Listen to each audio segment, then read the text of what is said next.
Welcome to Future Focus. We're going to be talking about artificial intelligence and what it means for cyber defense now and also going forward. And not just the good parts of it, but also what some of the challenges are, some of the risks, and what we really need to think about as defenders as we implement this more and more into our everyday realities. So with that, I'm going to welcome our panel up for discussion.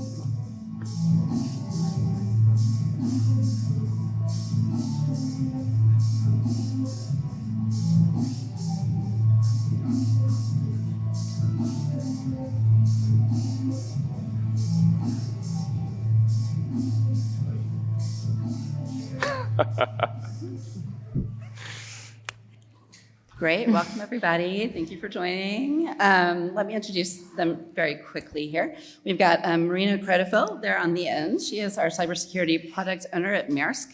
Welcome, Marina.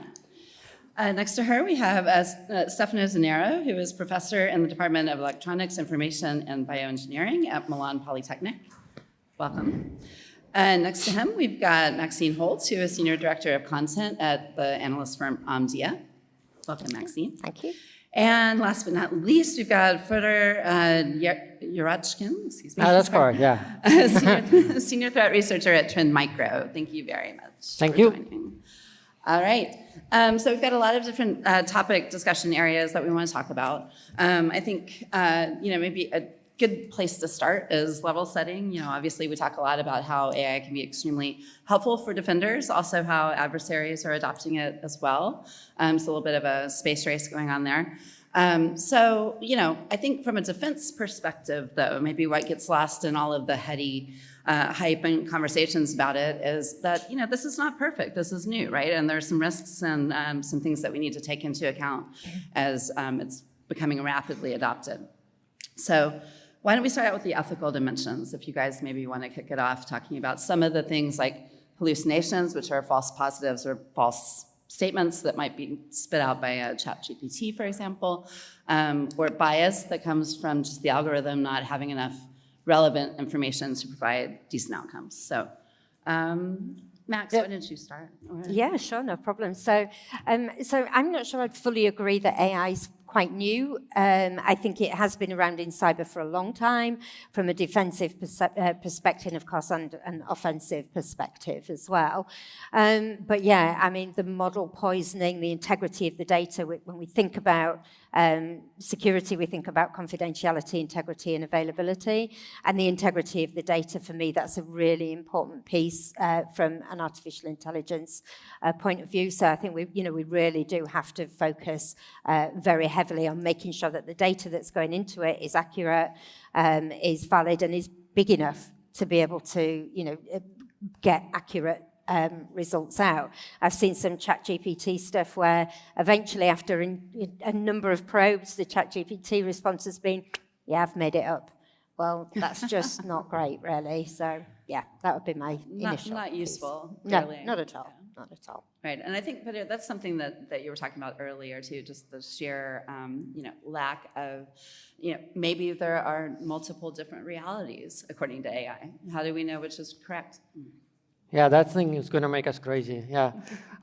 So I look at this from the security defense kind of point, because that's where my most of my practical experience is. And I think the introduction of those generative models, it basically blurs the difference of generative content between the malicious and non-malicious stuff. As I mentioned earlier, search engine optimization, right? It's a big business, bringing traffic to websites. It worth a lot of money. Now you have this golden tool that just gives you generic content, and you do the doorways, and maybe I could quit my job and just start doing the Black SEO using ChatGPT. It's only $20 a month, and you make thousands a month just by selling the SEO zeros, right? It's I think at this moment, it's a very lucrative data source that is being monetized right now by the cybercrime groups. Yeah. Mm-hmm. 100%. Does anybody else want to add anything to that? Oh, yeah. Well, I guess, yeah, so we had I think a talk maybe 2 or 3 years ago at Black Hat USA about, so obviously, like malicious threat actors will be misusing their AI, using the software, but also using the AI, and but also from the commercial standpoint, going the same. And like, for example, in the USA, especially like in the small medical practices, the doctors are not necessarily competent in in all diseases. So basically, you can input the symptoms, and it will output you like what are the best treatments. So the businesses, especially the pharma, are very interested to promote own medication. So this is how this opioid dependency, on certain medications has happened. And that is what basically we've done intentionally. So we will be seeing more and more AI being used, especially for complex decision making, and this is where it will become very lucrative. And this is, of course, also going into the direction of ethical. And it's happening the same, like, for example, you can also, of course, compromise humans. Yeah, you can bribe them and so on. But with humans, it's always a little bit more because they are more thinking about ethics, and the software is always easier. So, and that is what will become, of course, yeah, and you don't even know, like, nobody knows, like, if this decision is fair or not. Mm-hmm. Yeah. Yeah, they have already covered a lot of ground. What I think I would add is this.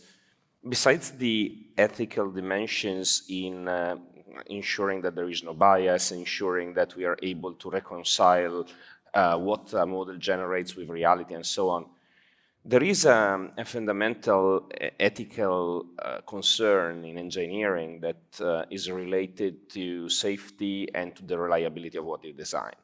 And this should be true also for computer engineers and for cybersecurity engineers as well. So I was in, my first presentation at Black Hat USA was in 2004. So I've been speaking at this conference for 19 years. And which means that A, I'm old, and B, it means that the topic that I was presenting about in 2004 was using machine learning for intrusion detection. A lot of things have changed, a lot of things have stayed the same, and one of the things that stayed the same is that a huge drawback of these systems back then, which is still a drawback right now in a different way, is that we were not able to be completely sure of why a certain result was flagged. Nowadays, we have explainable machine learning, but explainable machine learning where you can actually tell why a model has made a certain decision, is incompatible at the moment with deep learning. Deep learning is the technology that brought to us ChatGPT and all the generative AI models. So those models are back to square one, where we were like 19 years ago, with machine learning applied to cybersecurity. They will tell us things. And the funny thing is that they will hallucinate, as we call it. They will pretend with a very, very strong certainty that they have interpreted data for us. But we don't know if they have interpreted data for us or if they are just making things up, like a student that has not really looked into his books or her books, right? So that's a difficult thing. And that begs the question, so how do we keep AI honest, so to speak? How do we prevent it from trying to pass off a term paper? Well, actually, I think the answer to why do we having this situation, I think it's very difficult to find a person who is both an AI expert and a computer security expert, right? So the person who builds the AI model, he actually doesn't even have the basic background knowledge to be able to evaluate the results of his AI model execution, whether it gives the correct results. He needs to work with the security expert. And at the same time, the security expert, they understand the domain name, but they probably don't have skills to build a proper AI thing. So, and the hallucinations, they might be even like coming from partly from this point. The person who builds the system, he builds it using like his own intuition. This should be right. It's not always right. Like evaluating correctness of the facts. I think that's probably one of the challenges when you build the AI stuff. Mm-hmm. But I think as well, there's quite a lot of talk of governments and governing bodies wanting to get involved in AI as well, which I think is kind of a little bit concerning because they're so slow can be very slow at catching up with what's going on. So it's an interesting area, and it'll be a challenge, I think, for everybody involved in the AI side, as when we get the legislation that comes along for what we can and can't do. And take Italy as an example, where they're trying to ban access to the ChatGPT from Italy because more or less, yes. it provides incorrect information about certain figures, right? That's what the generative model is, right? It makes up stuff. Yeah. I am a government employee of Italy. I should not comment on this figure. Well, and I think another dimension of that too is when we talk about bias. What the information that the model is being trained on is everything garbage in, garbage out, as Max, I think you pointed out earlier. So, from the perspective of geography, so if you don't have access to, say, a BARD or a ChatGPT, it's not getting information in the learning model from that particular geo, right? So, does that have implications for cyber defense in specific areas around the world? Access actually has two implications. One is the fact that lack of access or lack of interaction of a model with a certain population will skew the model. But this is true for ChatGPT as we look at it right now, not that much for the version of it that is going to be, or of it or similar brothers and sisters that is going to be implemented in products. What actually is scaring me a little bit more is the fact that since these models are so large in many cases, while the science at their background is well known and you can have students interact with it and learn with it, these models themselves, you can only play with them from the outside. And it's in technology, training professionals and training students require them to become intimately familiar with things. And I am always a bit scared about technology that you cannot have people meaningfully interact with. We have already had a taste of that with all of the movement to cloud systems. Some cloud systems are just alien technology. I mean, if you interact with them the first time entering a company, think of a young engineer entering AWS. They basically need to be trained by the company on the company's stack with skills that are not necessarily immediately transferable because the company is literally using alien technology. It's like a spaceship crashed on Earth, and there's different technology inside, and it's not like Independence Day where you can use a Mac to upload a virus to it. So that's the situation we may find ourselves in now with very, very large models, because the model that is useful to play with is the one that has been trained, which is by definition someone's property, and that's hard. And also the access control, like you mentioned, geographical specifics where AI is available to some regions but not the others. I think this also shapes the underground market, like the rise of the residential proxy offerings is exactly an answer to some companies' decision to restrict certain countries' access to particular technologies. That's basically it. Like if there is a challenge, there is an answer to the challenge. Yeah, 100%.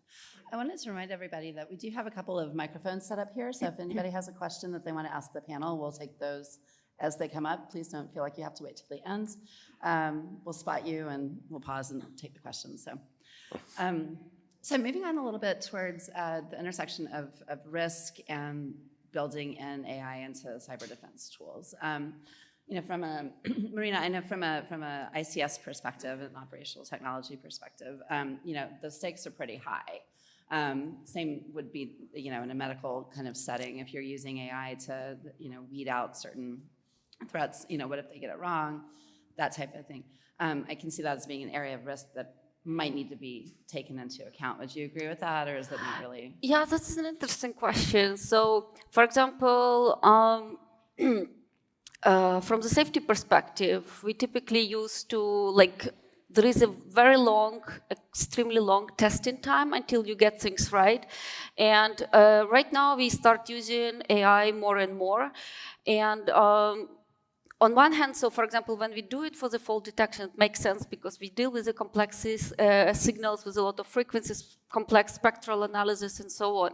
However, we start also introducing kind of cybersecurity tools to also detect like anomalous signals, but those are not trained as long as not rigorous, as the time is much shorter. And also, the problem is also that the more we start using AI, so in the past, like the engineers, they spent so long time looking at the sensor signals, they develop a very good intuition, and just like few pixels are changing and they see it's different. So the more and more we start using AI for signal analysis, which basically take off all of our ability actually to use not only like attention, our attention span is decreasing, but also like critical analysis is becoming less. And I also see that a lot, and even in the, it sometimes makes me upset that in a lot of companies, especially like consultancies where you try to cover a lot of large volume in a short time, so a lot of reports are now being automated. And we'll no longer like having individual reports for the companies. We don't no longer use creative thinking. And even like we're trying to template like even the scope of the problem instead of like talking to the customer and being creative as customer and like asking questions and figuring out the individual solution. So with that is actually the quality of the services is being decreased, but what is more worrisome, our critical thinking is getting less and less and being taken away from us. And if in the past we used to have like, there have been cognitive studies, like how to optimize human, because like it was only human brain, like how to keep our attention longer, what colors to use and so on. Again, this is all being taken away into this like gigantic models, and we don't even understand how they're making solutions. So I think the systems being more complex, we need to start AI to basically analyze them, and then we need to humans to analyze AI, and it's just like that type of mouse and cat and mouse game. Yeah. Right. Does anybody else have anything to add on the risk perspective? So there is another interesting angle. Like let's look, for example, at phishing. So the majority of criminals, they've been targeting English-speaking countries, and like when in their phishing, like SMS phishing, regular phishing attempts. And the main reason is because English was the language which was easier to master to the level where when they would be able to create content that would be good enough, sufficient to bypass your like daily alertness trick. So you would think that's a real message. Was the availability of ChatGPT. Now I can even target all those small language communities. I can do phishing emails in Thai. I can do phishing emails in Japanese, Chinese, Tagalog. Like it basically, as a criminal, it opens so many markets to me that I can explore and monetize. I think it's a gold mine, yeah. And, oh, right, and we'll get to the adversarial aspect of this in just a minute. But Max, did you have anything to add? Well, my question back was going to be, how can we protect against this? How can we deal with that? Because that just, like you say, it opens so many doors. That's a real issue for organizations, isn't it? Yeah, so like I've been looking into possibilities of like fingerprinting ChatGPT generated content, but even then there are so many legit uses of the generative content right now, so it blurs the edge between, like before I would think if it's a generated text, it's probably bad, right? Now, if it's generated text, it's maybe bad, but maybe some marketing company decided to use it for their marketing distribution because it saved them cost on people typing the content. So I think we're basically moving to a new stage where it's easier to make money criminally using AI technologies, and it's harder to defend against them because it blurs a lot of angles. Yep. It goes back to having critical thinking and being able to parse each one and trying to figure out, okay, this is a fish, it's not a legitimate marketing communication. So on the adversarial side of things, we've heard a lot in the news about how cyber criminals could be using something like ChatGPT to create malware or get around the OpenAI guardrails, because they do actually build in protections against malicious use, right? But you can get around them, and several researchers have demonstrated that that's possible. So, going forward, what do we need to worry about? The phishing is clearly here today. What's coming down the pike in terms of what this is going to enable for adversaries? There is, I think, one interesting thing that we haven't actually talked about, but I had this question during my previous session, attribution. Attribution is a very challenging thing when you do computer investigations, right? And before we used to be able to do attribution based on the mistakes that threat actors continuously make. Now I have ChatGPT. I can say, write me a malware that looks like it's written by North Korean threat actors. Make it better so it has North Korean keywords, right? So it will make, it gives such a powerful tool in the hands of even state-sponsored threat actors to build tools that basically allow them to mimicry as all of the other threat actors out there. Yep. Yeah, the false flag operations. Yep. Definitely makes it difficult. Anything else that you guys can think of? I think that adversarial in AI in particular actually has a very specific meaning, and it usually means the ways that an attacker can subvert a model and poison, for instance, its training data set in order to obtain certain results. So an example could be, most of these models are pre-trained, right? So they get trained on a massive database, and then they get sold in order to be refined for a specific use. This is the foreseen thing. You are used at interacting with ChatGPT, which is basically a demo, just talking, but this demo could be refined to work in a specific field, like answering, for instance, customers' questions in front of a banking website, for instance. And the thing is that there are researches, for instance, in how you could poison a data set, embedding into it a series of keywords or a series of phrases that would trigger it into, for instance, revealing data. So you get this model, you have poisoned it in the background, the model gets sold and retrained by someone who is implementing it into their application. And what happens is that whoever has poisoned the model then is able to talk with the model and use those keywords, key phrases, and trigger responses that the application developer does not really have a way to say that they are there, because these models are hard to inspect. So that's an example of adversarial machine learning. There's a lot of research on this.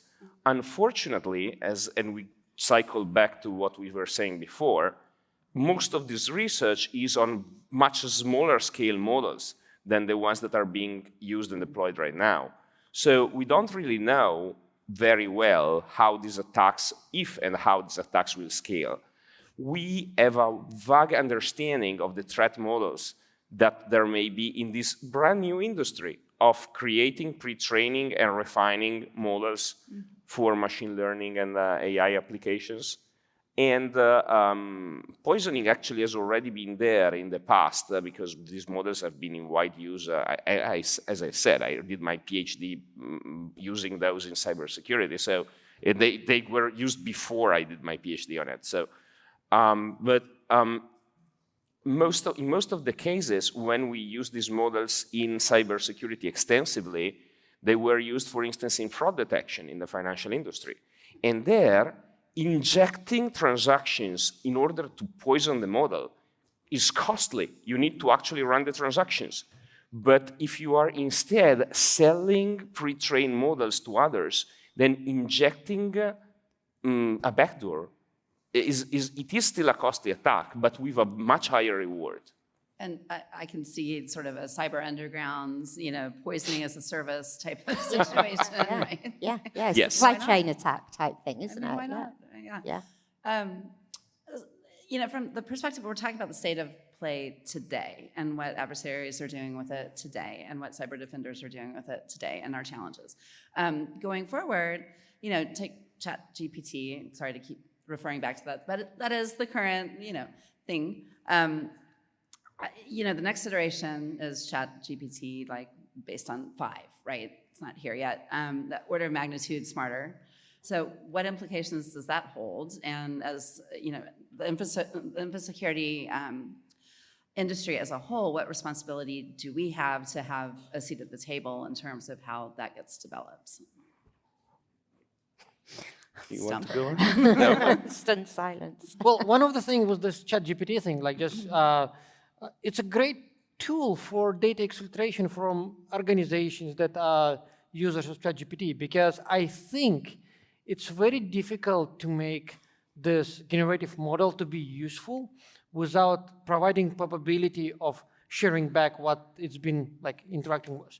So there was already a thing in the news with the Samsung when like they deployed a platform that would make them basically faster coders, but the same way you can basically learn of what that particular company, a competitor, is coding, and you can exfiltrate their private secrets, and maybe you can sell them. Maybe you can use them for your own benefit. And I think this is probably one of the dangers. Like people don't think that, I'll use ChatGPT and I'll make my work faster, but you'll use ChatGPT and you also share everything that you're working on with everyone else who is using the same platform if they know how to ask the right questions. Mm-hmm. So this is probably one of the hidden gems that has not been heavily abused yet, but it's coming.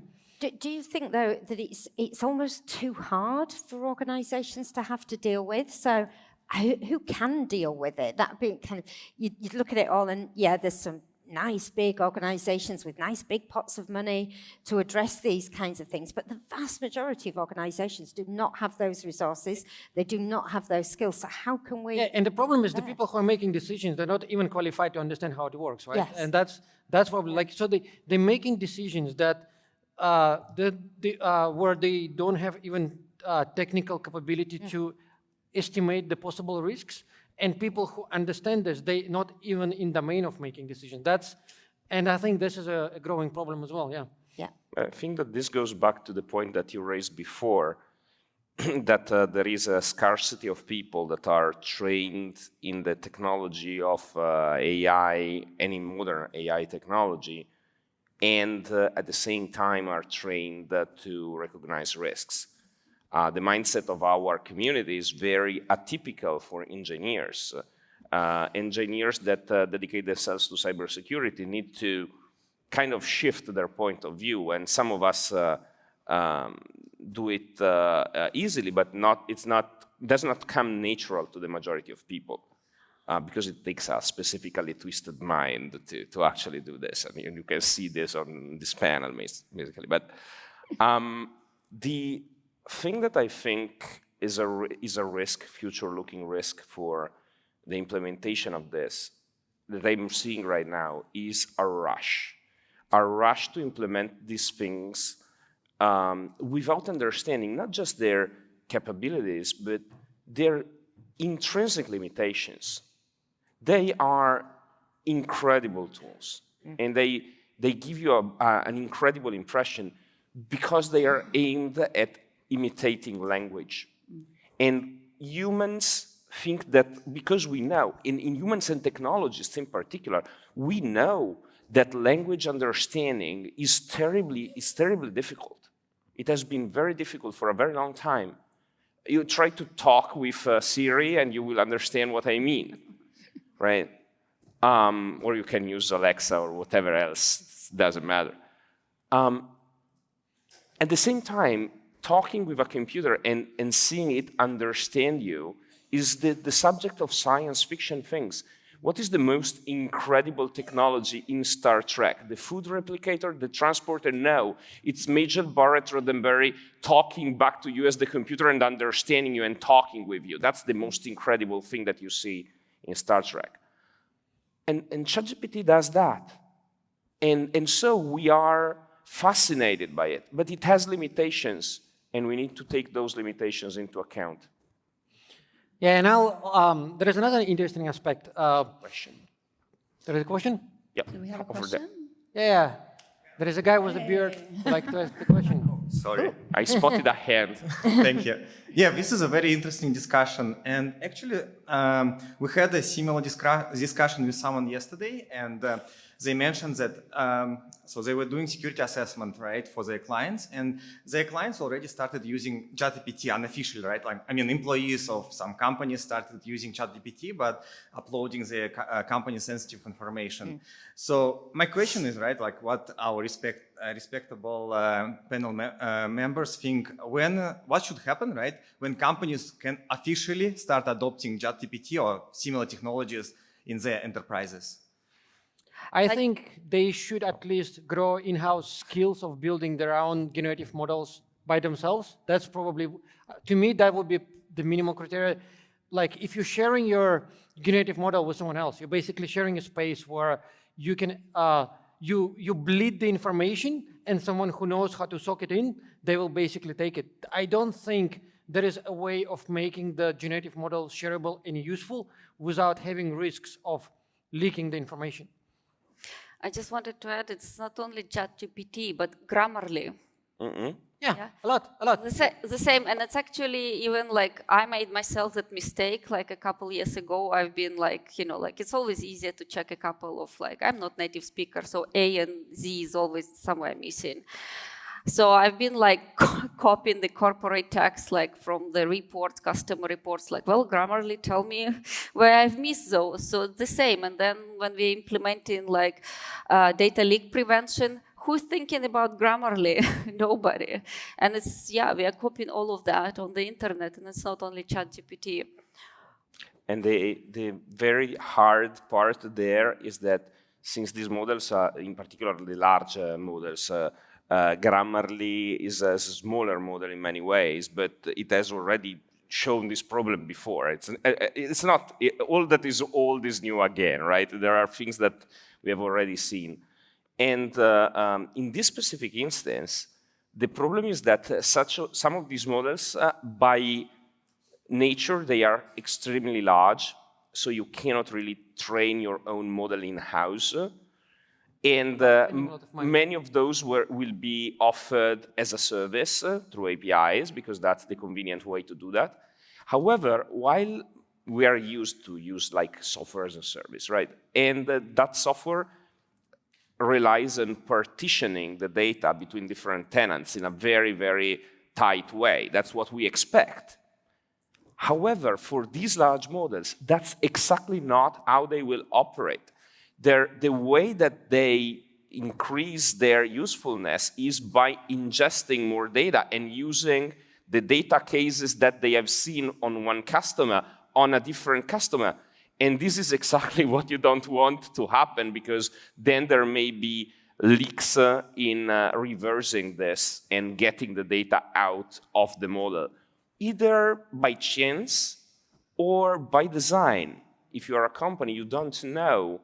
Well, of course, you have the issue of relying on the cloud provider. That is there for cloud in general. It's a risk that we have talked about it for ages. But in this case, you don't even know if the model has been pre-poisoned before your cloud provider used it.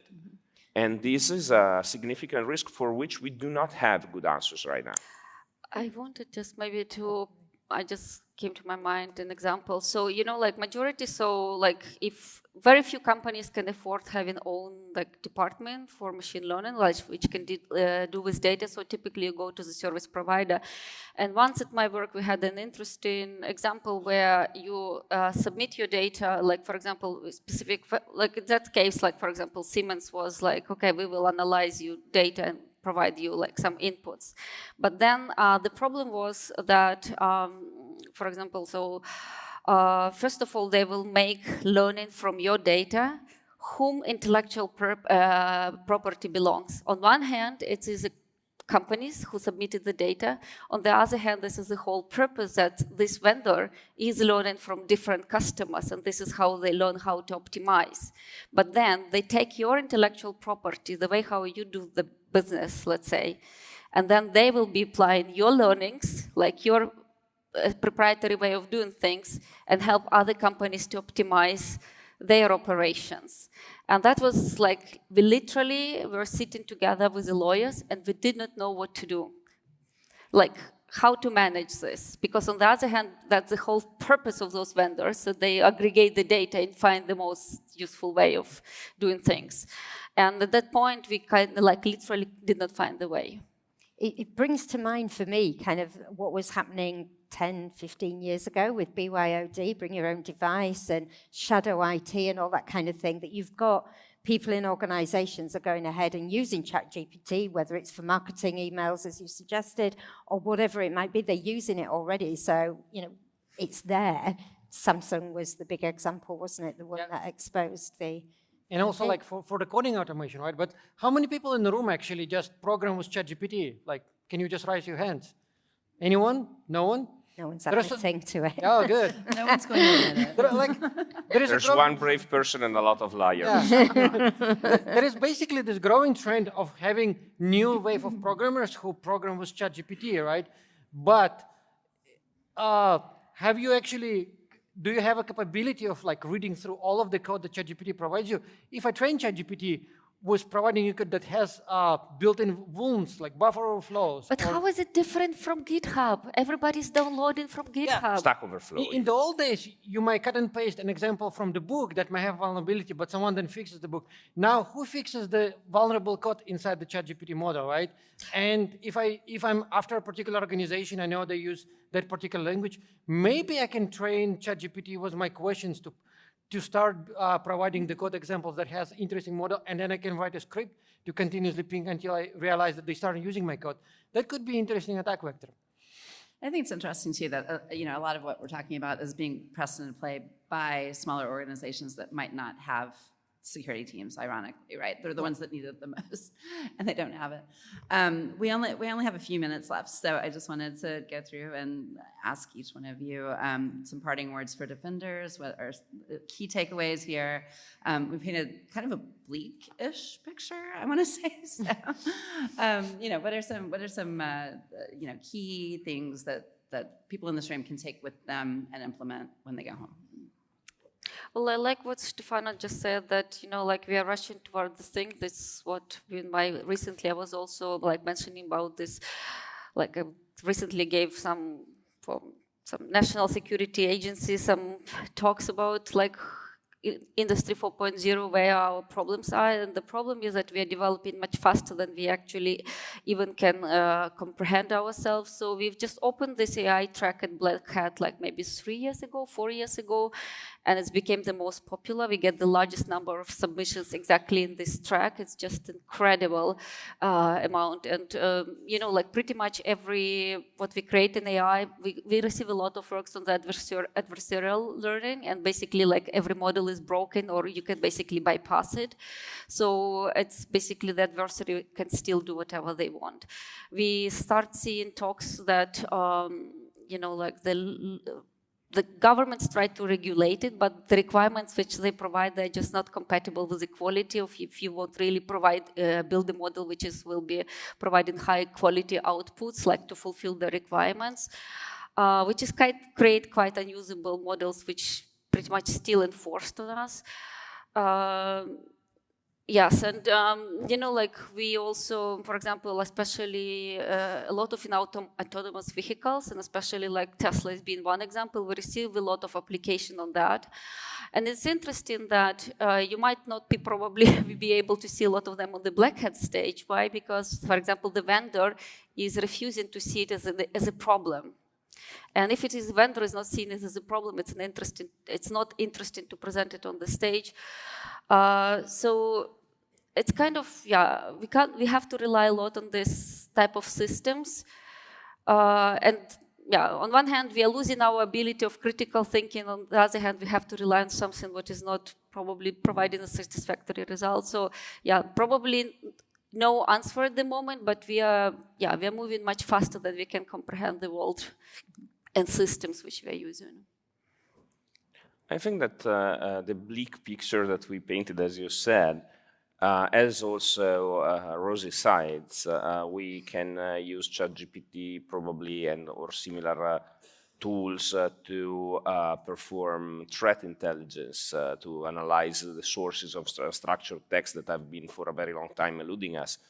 There's people already using various different models to play CTFs and to find interesting stuff in code and to get them to describe pieces of very intricate machine code with interesting results. So there's a lot of things that are useful coming out of this.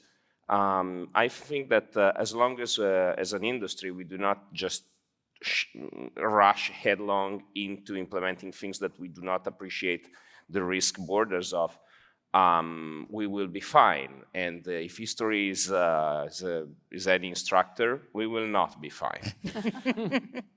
Yeah, I think from my perspective, it would be to talk about it, well, in the at work and work online, etc.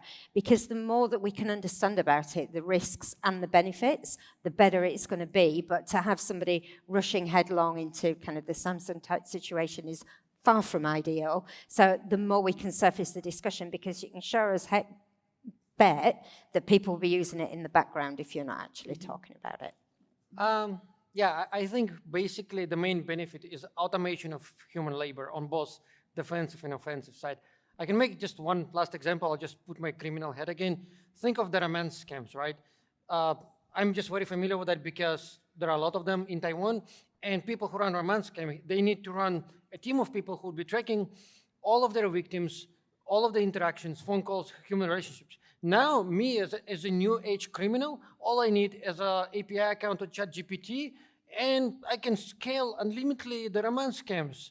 So I don't need to feed 20 people on the daily salaries to be on the phone call. I can do most of it by myself because ChatGPT model can even track all the relationships of the humans they're talking to. Yeah, that's awesome. That's great. Okay, I think we're going to have to leave it there. We're out of time. Thank you guys so very much for joining me up here. I really appreciate it. Great conversation. And thank all of you for coming out and attending our Future Forward look at artificial intelligence. Thank Bright you. future. Thanks.